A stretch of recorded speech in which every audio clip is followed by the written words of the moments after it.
What's the purpose of life? Why do I get up in the morning to do a bit of a holy quest? Naturally, as an Aussie, the first thing I did was investigate Christianity. Every time I'd go there and ask questions, I'd find that they wouldn't pick up the Bible and start to say, "Oh, this is the answer, my dear brother." They would just start answering me.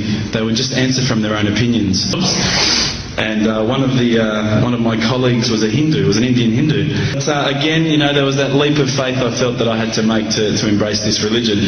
And I found that, I wasn't just into making a leap of faith, I wanted proof. I also investigated Judaism, would you believe? Lastly, I probably looked into Buddhism, and I found that this was probably the religion that I was going to choose, I thought. But the more and more I looked into it, I guess I realised that it wasn't a religion of God, it was just a nice way to live. Damn, they're terrorists. I'm not going to investigate that religion. They're crazy. Why would I even look at that religion? But lo and behold, I found myself walking into a mosque one day. My parents raised me as an atheist. They were raised as Christians. They were dragged along to church every Sunday, and they hated every minute of it. So as soon as we were born, they drummed it into our heads that when you die, you're worm food. That's it. There's no afterlife. There's no God. It's all rubbish. So I was raised. So when I sat down with these brothers, they wouldn't just answer. They would pick up a Quran and they would say, "Read this, bro. Read this." And there was the answer every single time. And I would ask another question, the hard questions, not the easy. Behold, they kept on answering the questions with the Quran, not from their own opinion. And I got frustrated. The brothers turned to me one day and said, "How can I have an opinion when this is the Word of God?" I started reading it. What I found was, while reading it, it wasn't as though I was reading a story, it was as though I was reading someone commanding me, someone giving me guidance. And one night I decided to really try and get the spiritual mood happening. I'd lit a candle,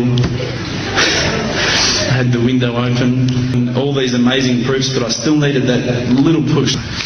Allah, this is my moment. This is the time I'm about to jump into Islam. All I need is just a sign. Just a little sign, nothing huge, maybe a bomb. Out of the earth, come on. So I sat there, I was waiting for the candle to start gliding up to 4 metres high like in the movies. And I go, okay, go. A bird could fart outside, I don't care, just anything. So I said, okay, go. And I couldn't have even said, "Oh, that was it." That creep just then in the wall, that was it. Absolutely nothing happened. I was really disappointed. I was gutted. I was sitting there thinking, this is it, this was my last chance, Islam, and I haven't found it. I pulled back the Quran, I turned back to where I was reading. SubhanAllah, the very next verse on the next page. For those of you who ask for signs, have we not shown you enough already? Look around you. Look at the stars. Look at the sun. Look at water. These are the signs for the people of knowledge.